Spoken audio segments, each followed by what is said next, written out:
du peuple, votre magazine des informations, traitement et diffusion sur nos chaînes partenaires.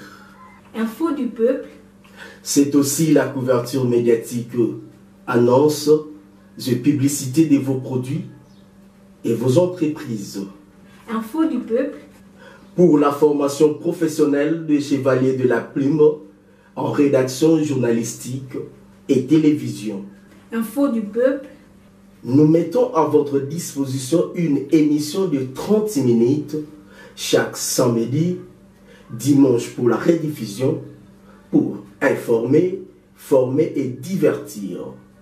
Pour tout contact, plus 243 81 27 34 222 90 470 88 66. Info du peuple. Chez vous, dans vos salons, on est là pour vous servir. Bonsoir à toutes, bonsoir à tous. Quelle joie immense de vous retrouver sur nos antennes dans le cadre de votre émission, dans le cadre de votre magazine Info du peuple, une source fiable des informations ici en République démocratique du Congo. Je suis honoré aujourd'hui parce que j'ai la présence de M. Ben Kadé Kabantou. Il est directeur général du magazine Info du peuple, avec qui nous allons décrypter toutes les actualités de la République démocratique du Congo qui ont fait couler beaucoup d'encre et salive pendant cette semaine.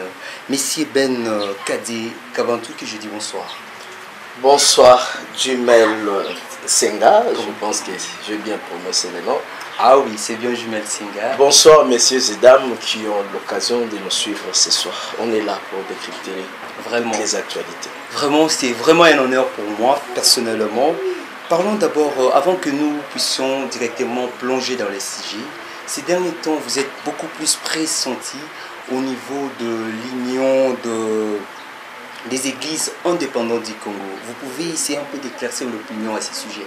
Ouais, l'Union des églises indépendantes du Congo, c'est une confession religieuse dont personnellement je suis membre, je suis directeur dans le cabinet de son archevêque, l'archevêque Monseigneur Ndinga Maluka. Je suis dans son cabinet comme directeur en charge de publication et mon église aussi, parce que je suis aussi dans l'église. Mon église fait partie de cette confession religieuse qui monte en puissance. Nous sommes là tout le temps, plusieurs activités. Chaque jeudi, nous sommes au niveau du cathédrale. Donc toutes les églises de la ville-province de Kinshasa se réunissent pour prier pour le pays, voire même aussi pour prier et faire adhérer d'autres églises qui veulent adhérer à cette confession religieuse chère à Simon Ndinga Maluka. J'en profite de l'occasion pour saluer mon DIRCAB, Monsieur Williams, le cordon Billy. Je salue le président provincial, le évêque Jérémy Nzondo. Voilà pourquoi je suis là, je suis tout le temps là, parce que c'est ma confession religieuse. Et ça fait combien de temps depuis que vous êtes dans la structure? Bon, ça fait maintenant quelques mois que nous sommes là dans la structure. Nous étions appelés d'abord comme église et puis Info du peuple est aussi invité. Et après cela, ça plie à mon archevêque Simon Ndinga Maluka de pouvoir me nommer à ce poste-là. Et nous assumons.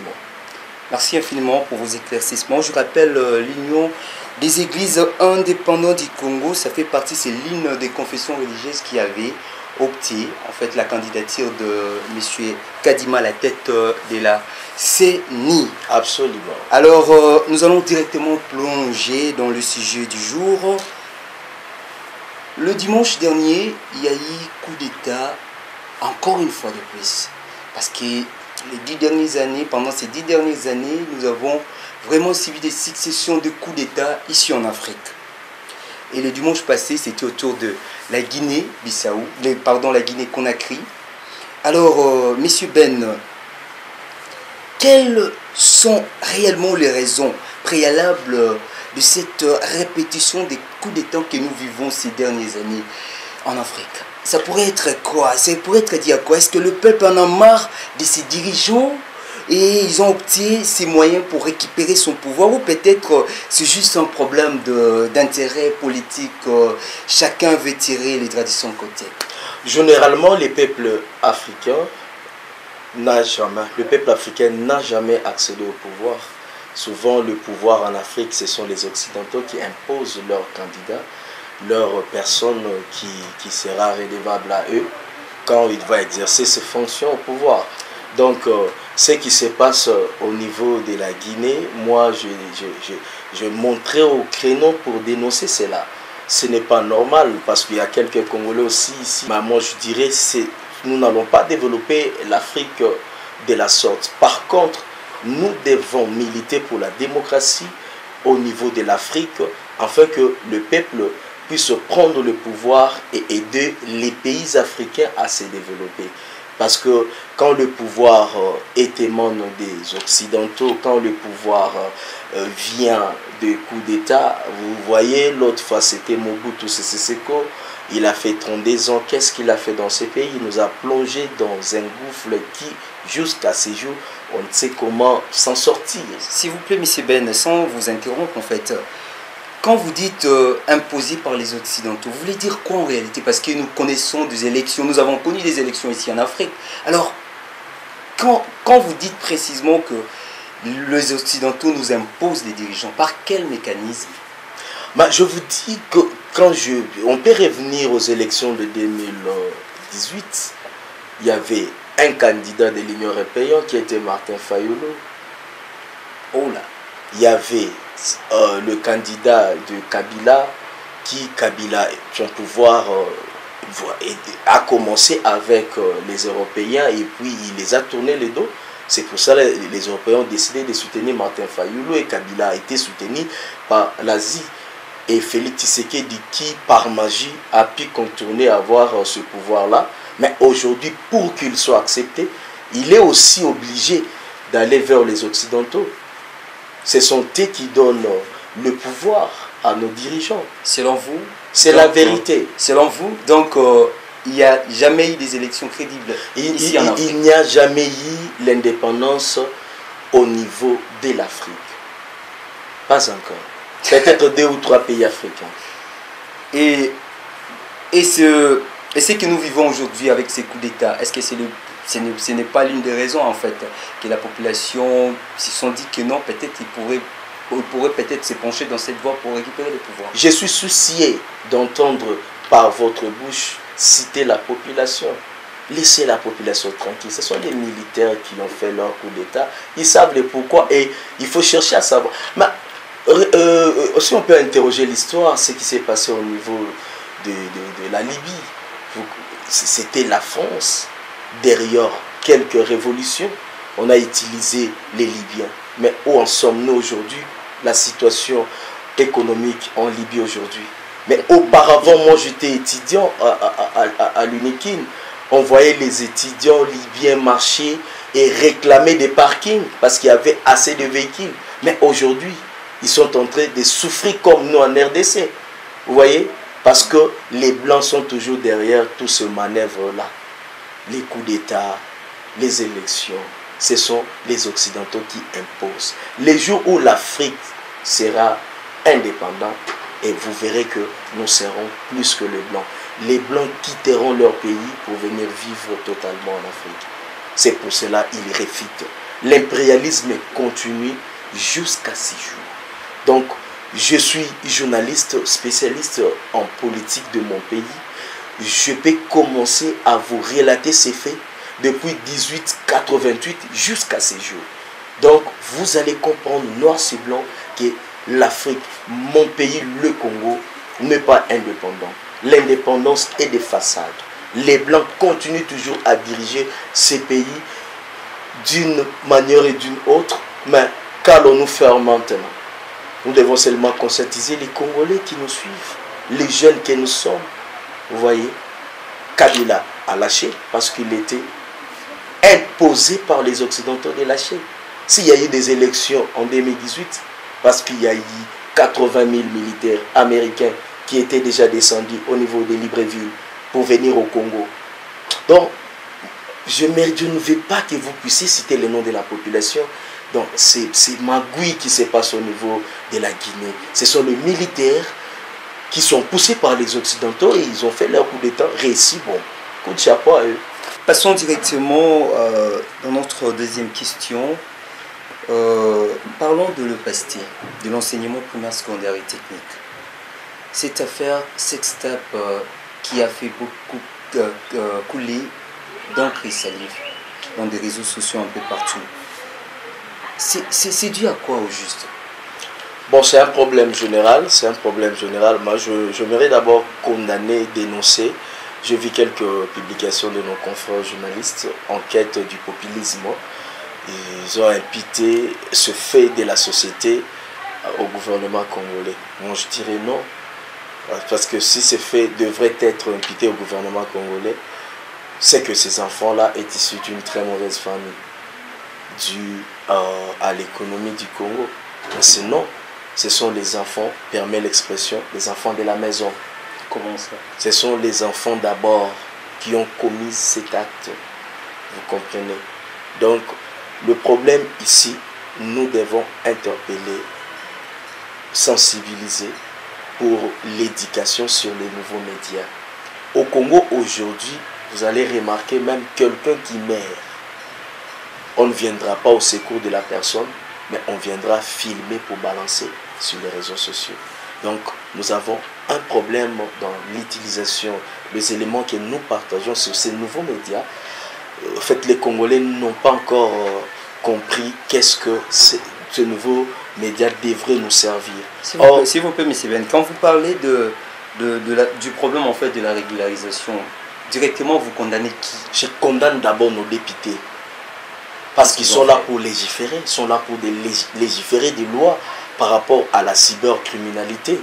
Quelles sont les lois? Ils ne sont là que pour faire des bruits. Voilà les députés que nous avons aujourd'hui.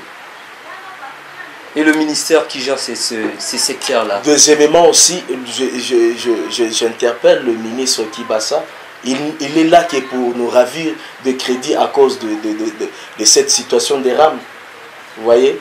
Or, on devrait régulariser la cybercriminalité et puis éduquer les Congolais dans l'utilisation de ces nouveaux médias. Nous avons un problème, mon frère. Quelqu'un qui est à la maison, il est en train de sourire, il vous fait une vidéo, il partage sur les réseaux sociaux. Est-ce que la communication dans les nouveaux médias, c'est pour partager des bêtises? On devrait sensibiliser les gens, éduquer les Congolais. Les Congolais utilisent mal ces nouveaux médias. Est-ce que ce n'est pas aussi un problème du manque en fait de l'éducation de base, l'éducation que nous recevons à la maison? Ça peut être l'une des causes, mais par rapport à ces faits, ces enfants-là sont issus d'une très bonne famille. Ils étudient dans une école catholique qui forme très bien les élèves. Vous comprenez? Donc, condamner l'éducation de base sur ce fait par rapport à ces élèves, moi je dirais non. Je dis non, pourquoi? Parce qu'ils sont issus d'une très bonne famille. Mais le problème c'est la société, parce que nous n'avons pas seulement l'éducation de base, nous avons aussi l'éducation du fils. Vous comprenez? Donc c'est un problème d'éducation du fils dans l'utilisation de ces nouveaux médias. Ils étaient là, ils se sont dit non, on doit faire ça, on va balancer sur les réseaux sociaux, c'est seulement pour faire du buzz. Voilà les Congolais d'aujourd'hui. C'est pour cela que je vous dis que c'est un problème général. On doit éduquer les Congolais. Une maman qui est en train de discuter avec son mari, on vient filmer, on vous balance sur les réseaux sociaux. Or, les médias sociaux sont des supports de communication, comme des médias traditionnels qu'on avait auparavant. Cela est venu juste pour augmenter la vitesse de la communication. C'est ça l'utilisation des nouveaux médias. Mais aujourd'hui, on utilise les nouveaux médias pour faire du populisme, du montage, plus c'est de fake news qui règnent au lieu des infos fiables. Vous comprenez, confrère? Donc, moi, dans cette situation, je commence par condamner d'abord le ministre Kibasa. Moi, j'en ai marre avec mes crédits. Mes crédits s'envolent tout le temps. Je ne sais pas là où on va localiser ce crédit-là. En fait, je condamne nos députés. Ils sont là pour se chamailler en quête du pouvoir et non de légiférer des lois par rapport à la cybercriminalité. Je les condamne aussi. je condamne les Congolais dans l'utilisation de ces nouveaux médias. Et voilà. Comment vous avez trouvé la position du ministre de tutelle concernant ces dossiers? Voilà, bon, en fait, le ministre, le secrétaire général d'abord du ministre était allé trop vite en besogne. Par rapport aux premières informations, on nous a dit qu'on a exclu l'enfant du système éducatif national. Et après, le ministre des droits humains a intervenu. Et puis, on nous dira que l'enfant est exclu seulement des réseaux des écoles catholiques. Là, maintenant, nous acclamons parce qu'il faut punir. Il faut punir celui qui aime bien, châtie bien. Et à ce niveau-là, nous sommes d'accord avec le ministre. Mais nous demandons aussi qu'on puisse réintégrer ces enfants-là, les encadrer. Il faut des psychologues pour les aider. Parce qu'il y a le système qu'on appelle, que le Kino appelle de lesbiennes. Ce sont des filles entre filles qui cherchent à faire ce qu'ils ont à faire. J'ai même du mal à dire ça devant votre plateau. Pour le respect que j'ai pour ces messieurs et dames qui sont en train de nous suivre à ce moment. Merci beaucoup, Monsieur Ben. Je rappelle, vous êtes directeur général du magazine Info du Peuple. Vraiment un comportement que nous déplorons vraiment avec notre dernière énergie. Nous allons continuer. Nous sommes toujours dans les pestés. On a toujours dit, mieux vaut la fin d'une chose que son commencement. L'année scolaire 2020-2021 vient de prendre fin. Quel est votre bilan sur tout le plan? Bon, sur tout le plan n'est pas assez positif. N'est pas assez positif parce que d'abord, le calendrier scolaire a été aménagé suite à la situation du pandémie à coronavirus. Vous comprenez de cette pandémie, voulais-je dire, à coronavirus qui dérange le monde entier. Nous étions obligés d'arrêter à un moment donné, c'était au mois de décembre. Les écoles ont été fermées. Nos élèves, nos enfants étaient à la maison et à un certain moment ils sont revenus et puis pendant la saison sèche les enfants étaient dans l'obligation d'aller à l'école. Ça faisait trop froid, ils étaient encore exposés par d'autres face d'autres maladies, vous comprenez tout ça. Donc je ne peux pas dire que c'est trop positif, non, mais c'est un peu mieux par rapport à l'année écoulée, oui.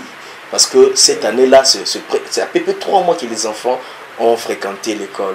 Mais nous demandons seulement au ministre, je tiens à apprécier la promesse du ministre qui nous a dit l'année scolaire 2021-2022, oui, le calendrier sera meilleur par rapport à ce calendrier. Nous attendons voir, mais je tiens aussi à remercier le chef de l'État et que je salue avec révérence Félix-Antoine Tshisekedi Tshilombo pour la gratuité de l'enseignement. Malgré combattu par les écoles catholiques Ambongo et machin, mais du moins la gratuité continue. Il y a quelques enseignants de l'école primaire, surtout des écoles non conventionnelles, les écoles de l'État, ont eu quand même une augmentation de leur salaire. Ils étaient à 100 000 francs, ils sont déjà à 300 quelques mille francs. Nous saluons cela, nous sommes journalistes, nous sommes là aussi pour informer. Nous saluons le chef de l'État pour ce geste de bravo. D'ailleurs, c'est l'unique point positif dans le mandat de Félix Tshisekedi. Est-ce que vraiment, vous avez évoqué directement le point de la gratuité. Est-ce que cette gratuité a été vraiment effective? La gratuité était effective, elle était effective surtout dans les écoles, des écoles publiques non conventionnées. Il y a eu le problème dans des écoles conventionnées catholiques, des écoles catholiques, parce que je venais de citer le cardinal et sa suite ont été contre cette gratuité de l'enseignement. On nous a évoqué plus de 2000 écoles fictives et tout consort, vous comprenez. Mais du moins l'effectivité de la gratuité de l'enseignement, on peut le constater. On peut le constater. Vous êtes journaliste d'investigation. C'est ça le souci majeur. Je dirais même c'est le point positif du bilan de Félix Tshisekedi. C'est là où moi, Ben Kadikabantou, je peux dire merci à Félix. Il y a aussi quelques enseignants qui peuvent dire aussi merci à Félix. Mais malgré qu'il était combattu par les catholiques. Là, c'est la vérité. Hein. Vraiment, pas vraiment. Se le cacher. Le pesté, un secteur qui nous a beaucoup marqué, surtout cette semaine. Vraiment, nous souhaitons également bonne chance à son excellence ministre de la tutelle, en fait, ministre Tony Mwaba Kazadi. Bonne chance pour l'année prochaine 2021-2022. Alors, Monsieur Ben Kadé, Parlons un peu de la CENI. Lamuka vient de confirmer sa marche pour la date du 15 septembre. Est-ce qu'il y aura vraiment une solution définitive qui pourra mettre d'accord toutes les parties dans ces dossiers CENI? Je serai impartial pour répondre à cette question. Nous avons deux tendances des Congolais émotionnels. Ce sont divisés en deux. Oh là. Permets-moi d'évoluer. Je dis les Congolais émotionnels ont pris des tendances sur cette question. Il y a les lamoukistes, je ne sais pas si on les appelle comment, Lamuka, qui veulent protester. Ils ont leur marche le 15, que moi j'appelle la distraction purement simple pour la République. Il y a ceux qui soutiennent Félix Tshisekedi, qui sont contre la marche, qui veulent aussi protester de leur façon. Ils veulent tous ils veulent tous distraire la République démocratique du Congo. Vous savez, nous voulons quoi pour cette nation? Nous avons besoin des élections. Nous sommes en face des députés irresponsables aujourd'hui. Nous sommes en face des ministres irresponsables. Il y a des politiques criminels économiques. Alors, il nous faut des élections pour changer la classe politique que nous sommes en train de vomir à ce moment.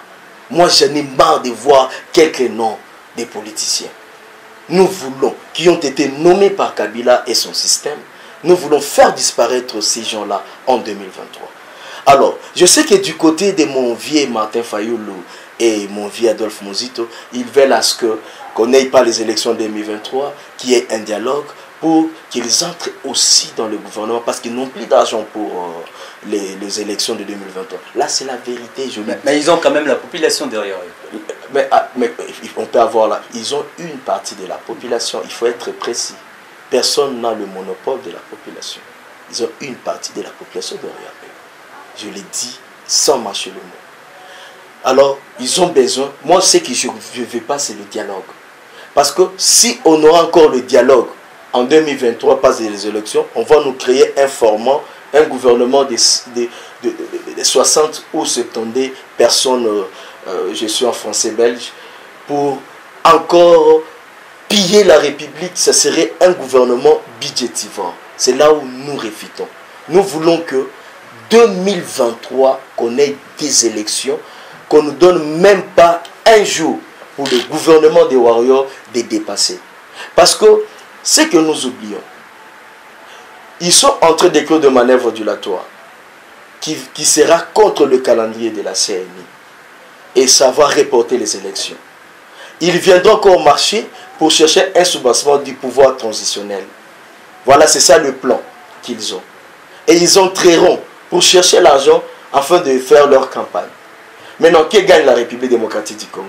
Mais nous avons suivi Lamuka. Ils ont besoin d'élections, mais ils n'ont pas besoin de l'imposition de M. Kadima à la tête de la CENI. Qui a imposé M. Kadima à la tête de la CENI au moment où il y a 6 confessions religieuses qui ont voté? C'est la démocratie. Qu'est-ce que signifie la démocratie? N'est-ce pas, c'est le dictat, c'est la loi de la majorité. Quand on est à 6, on vote pour, 2 sont contre. Mais ils sont écrasés. C'est simple. Est-ce qu'on doit faire des statistiques pour expliquer cela? C'est ça. 6 confessions religieuses ayant tous le droit de voter.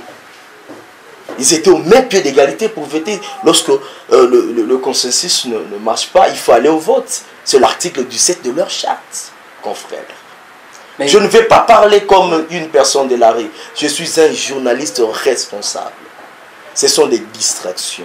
Ce que fait Lamuka, ce que l'UDPS veulent faire le 15 avec Lamuka, ce sont des distractions. Moi, je suis Congolais, je parle au nom de quelques Congolais rationnels. Nous avons besoin des élections parce qu'il y a des personnes que nous devons effacer leur nom. Mais M. Ben, vous oubliez que nous sommes des Bantous. Si nous n'avons pas eu un compromis, on a toujours eu recours à des consensus quand même. On doit quand même parler s'il y a un problème quand même. On doit parler s'il y a un problème, je n'en disconviens pas, mais on ne peut pas créer un problème pour chercher à parler. C'est là où moi je suis. Comment ça?